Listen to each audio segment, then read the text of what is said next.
simple single photon scheme for quantum encryption was devised by Bennett and Brassard in 1984. It's known as BB84. Similar schemes have been demonstrated over optical fiber networks and through the atmosphere.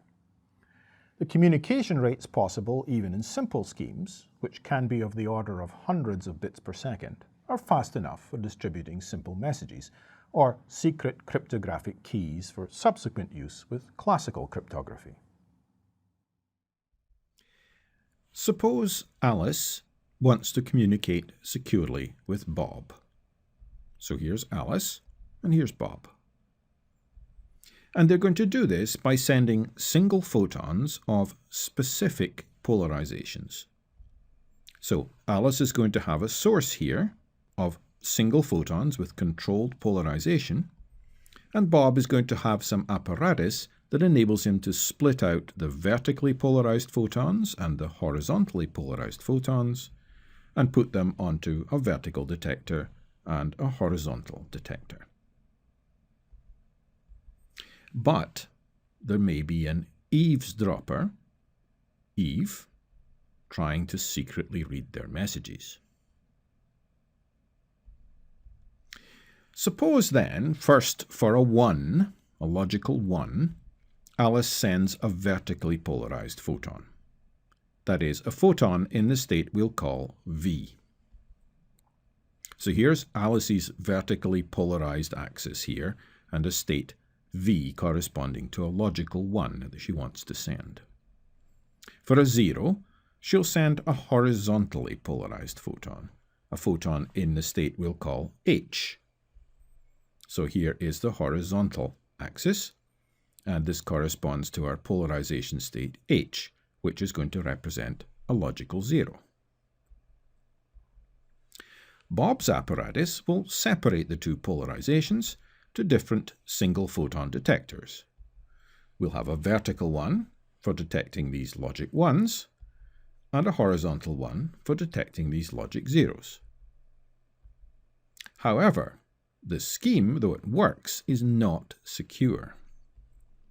Eve could insert a detection system just like Bob's into the path between Alice and Bob, and receive the photon from Alice, write down the answers, and then, using a transmission system just like Alice's, retransmit the photon on to Bob, with Alice and Bob therefore being quite unaware of her interception of the signal they've been sending from Alice to Bob.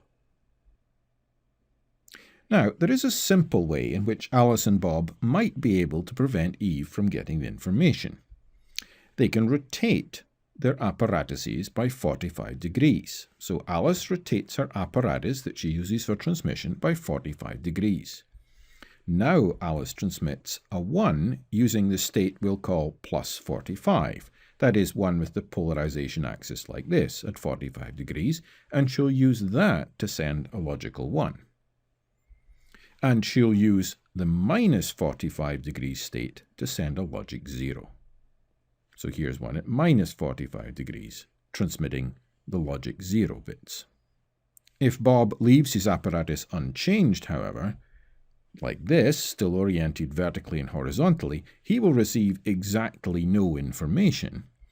Plus 45 actually corresponds to a linear equal combination of horizontal plus vertical, and minus 45 corresponds to a linear equal superposition of horizontal minus vertical. Since this is the case here, that plus 45 is this linear superposition of horizontal plus vertical, and minus 45 is similarly the linear superposition of horizontal minus vertical, no matter which state Alice sends, Bob's apparatus will give the answer H half the time, a logic 0, and the answer V half the time. So this seems a really poor choice of engineering of the system here. However, if Alice and Bob each rotate their apparatus by 45 degrees, they can send information just as before. If Eve now interposes her apparatus, oriented horizontally and vertically, she will receive no information, and Bob and Alice will deduce that their message is being intercepted. They can know this by monitoring the error rate on their channel. They can do that by talking on the telephone and checking quite openly and publicly to see that they are sending and receiving the same bits on some test cases. If Eve has interposed herself in the middle here, in this horizontal and vertical way, half the bits apparently received by Bob will turn out to be wrong.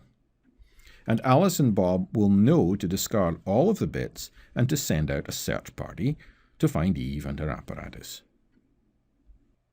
Eve, seeing the approaching search party, realizes her apparatus is set incorrectly and retreats to come back another day. And then she will set her apparatus in the 45-degree fashion. Now, Alice and Bob might by that time have changed back, but there's a 50% chance that Eve could set her apparatus correctly. She could correctly guess whether or not Alice and Bob had been operating with 45-degree apparatuses or with horizontal and vertical apparatuses. And that would give Eve a 50% chance of interception of all the information from Alice to Bob, and that's likely too high a risk for Alice and Bob. The trick to thwarting Eve is that Alice and Bob, for each time they want to try to communicate a bit, each separately and randomly choose between the horizontal-vertical setting of their apparatus and the 45-degree one. This leads to 4 possibilities. In 2 of these, the transmission is meaningful. So here's one of them, with the vertical-horizontal settings for both of them, and here's the other with the 45-degree settings for both of them. In the other 2 possible setting choices, no information is exchanged. So Alice has her apparatus set 45 degrees, and Bob has his set horizontal and vertical. And the other possibility is that Alice has hers set in horizontal and vertical, and Bob has his set on the 45-degree axis. All that is necessary now for successful secure information exchange by Alice and Bob is for them again to call one another up openly on the telephone and agree when their polarizers were set the same, which they can do without ever revealing what information was exchanged in each case. For each case where their polarizers were set the same, Alice notes what bit she sent, and Bob notes what bit he received. They can openly compare some of these bits to see if there are errors introduced by Eve. If not, they now share secret information in the rest of the bits. Then, at last, Alice and Bob have a string of bits known only to them. There's no strategy that Eve can choose for her apparatus that can possibly work more than half the time, and for the other half, she will generate errors half the time.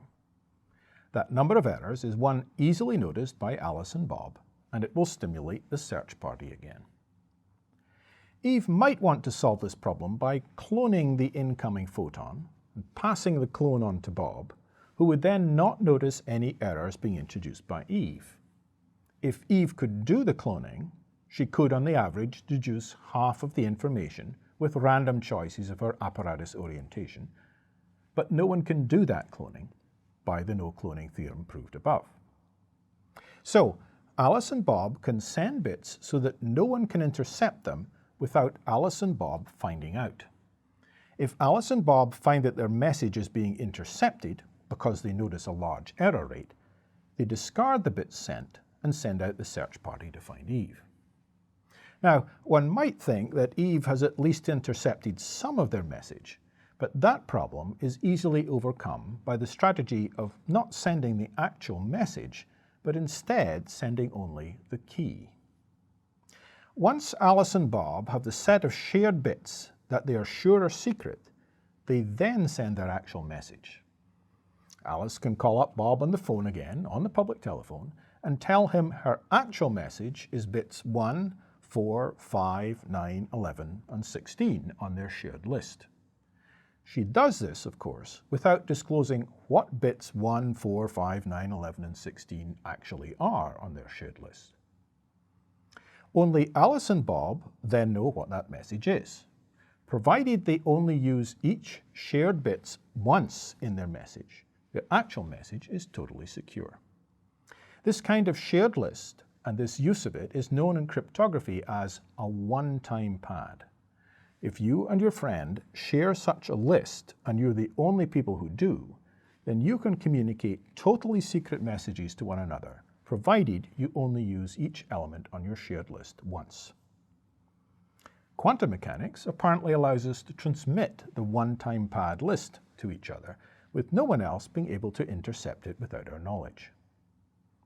As we've seen here for this example, the security comes from the randomness of quantum mechanical measurement for superposition states, and the no-cloning theorem that's a consequence of the linearity of quantum mechanics.